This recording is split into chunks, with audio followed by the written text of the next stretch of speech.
Hi friends, എല്ലാവർക്കും ജാനീസ് കിച്ചണിലേക്ക് സ്വാഗതം. ഇന്ന് ഞാൻ വന്നിട്ടുള്ളത് ഒരു അടിപൊളി ക്യാരറ്റ് ഡേറ്റ്സ് കേക്കിൻ്റെ റെസിപ്പി ആയിട്ടാണ്. ഭയങ്കര ടേസ്റ്റിയും സോഫ്റ്റുമായിട്ടുള്ള ഒരു സൂപ്പർ കേക്കാണ്. ആദ്യം നമുക്ക് പഞ്ചസാരയൊന്ന് കാരമൽ ചെയ്തെടുക്കാം. ഒരു പാത്രത്തിലോട്ട് 1/2 കപ്പ് പഞ്ചസാര ഇട്ട് കൊടുത്തിട്ടുണ്ട്. ഇനി പഞ്ചസാരയൊക്കെ ഒരുക്കി നല്ലൊരു കളറായിട്ട് വരണം. ഇപ്പോൾ ഇത് നമ്മുടെ പഞ്ചസാരയൊക്കെ ഒരുക്കി നല്ലൊരു ബ്രൗൺ കളറായിട്ട് വന്നിട്ടുണ്ട്.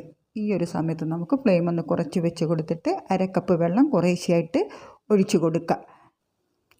ഇനി ഇത് നന്നായിട്ട് തിളപ്പിച്ചെടുത്ത് കഴിഞ്ഞാൽ ഇതിലേക്ക് 1 കപ്പ് ഗ്രേറ്റ് ചെയ്ത ക്യാരറ്റ് ഇട്ട് കൊടുക്കുക. 250 ml മെഷർ കപ്പിലാണ് എടുത്തിട്ടുള്ളത്. പിന്നെ നമുക്ക് 100 ഗ്രാം ഈന്തപ്പഴം ചെറുതായിട്ട് കട്ട് ചെയ്തും കൂടി ചേർത്ത് കൊടുക്കുക. ഇതിൻ്റെ കുരു മാറ്റിയതിന് ശേഷമുള്ള അളവാണ് പറഞ്ഞിട്ടുള്ളത്. ഇനി നമുക്കിത് നല്ലതുപോലെ ഒന്ന് തിളച്ച് ഒന്ന് വറ്റി വരണം. ആ സമയത്ത് നമുക്ക് ഫ്ലെയിം ഓഫ് ചെയ്യാം. ഇപ്പോൾ ഇത് ചെറുതായിട്ട് വറ്റി വന്നിട്ടുണ്ട്. ഇനി ഫ്ലെയിം ഓഫ് ചെയ്തിട്ട് ഇത് തണുക്കാനായിട്ട് മാറ്റി വെക്കാം. ഇനി മിക്സിയുടെ ചെറിയ ജാറിലേക്ക് 1/2 കപ്പ് പഞ്ചസാര ഇട്ട് കൊടുത്തിട്ട് ഇത് നന്നായിട്ടൊന്ന് പൊടിച്ചെടുക്കാം. ഇനി നമുക്കൊരു അരിപ്പയിലോട്ട് 250 ml കപ്പിന് 1 കപ്പ് മൈദ ഇട്ട് കൊടുക്കുക.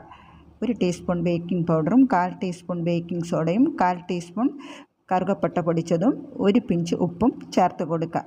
എന്നിട്ടിത് നന്നായിട്ടൊന്ന് അരിച്ചെടുത്തതിന് ശേഷം മിക്സ് ചെയ്ത് മാറ്റി വെക്കാം.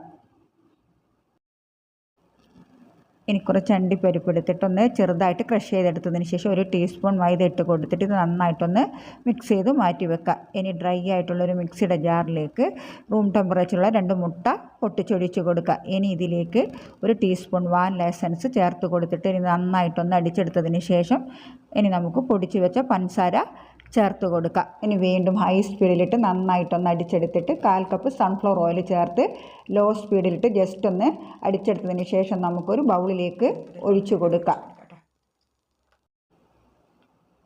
ഇനി ഇതിലേക്ക് അരിച്ചു വെച്ചിരിക്കുന്ന മൈദ കുറേശ്ശെയായിട്ട് ഇട്ട് കൊടുത്തിട്ട് നല്ലപോലെ ഒന്ന് മിക്സ് ചെയ്തെടുക്കാം.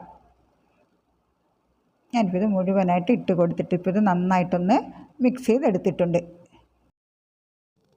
ഇനി ഇതിലേക്ക് നമ്മൾ നേരത്തെ റെഡിയാക്കി വെച്ചിരിക്കുന്ന ആ ക്യാരറ്റിൻ്റെയും ആ ഡേറ്റ്സിൻ്റെയും മിക്സ് ചേർത്ത് കൊടുക്കുക.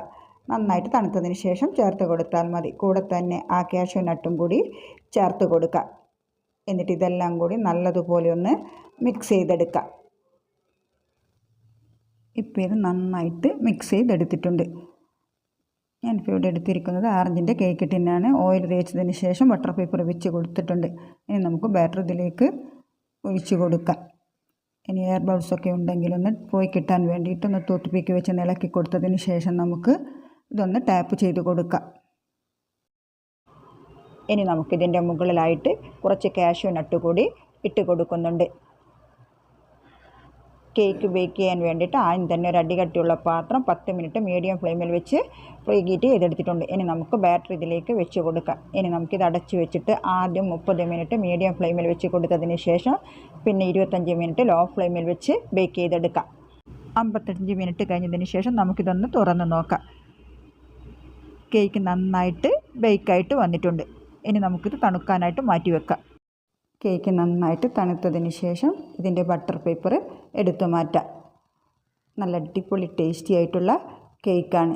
ഇതെല്ലാവരും ഒന്ന് ട്രൈ ചെയ്ത് നോക്കുക. ഇനി നമുക്കിത് കട്ട് ചെയ്യാം. നമ്മൾ സാധാരണ പ്ലം കേക്കിനെ പോലെ തന്നെ 2-3 ദിവസം കഴിഞ്ഞിട്ട് കഴിക്കുമ്പോഴാണ് ഏറ്റവും കൂടുതൽ ടേസ്റ്റ്.